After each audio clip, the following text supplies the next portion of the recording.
बोलिए बोलो जी। हाँ ए भाई धोती शेर बुलंदा पिया चाहे ले मोड़ी चूं इलामा इकबाल शेर दा शरगिर्द है बहुत बला शेर है इसमें ना लाखा दिन लभदा ही नहीं आज दुकाना ने सो ध्यान मैं ये गल सुचंदर है इन्होंने जा काला सही है बेली लड़ पैन एक दूए नु मेढ़ा बनेंदे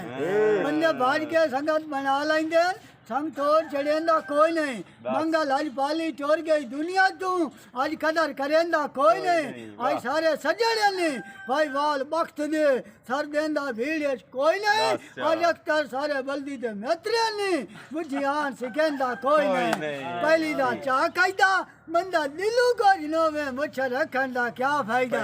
ये किकरी सो गई है अबा शहीद होया कमर हुसैन दी झोंक गई है चाकू तेज हो से दुखी बंदे नहीं समझे हमें भुलानी से जो से मां नपन तू पहले मैं तेनू हट गया ना है तू आग बल्दी वेच हाथ पा नहीं ओ सल तू भज भज अलम ते हाथ रखदा हूं बोला ना हूं तू चन घबरा नहीं ओ बोली उसे लग नाल यार मैं इकबाल दे शिकवे हूं तेनू हमदा शर्म आया नहीं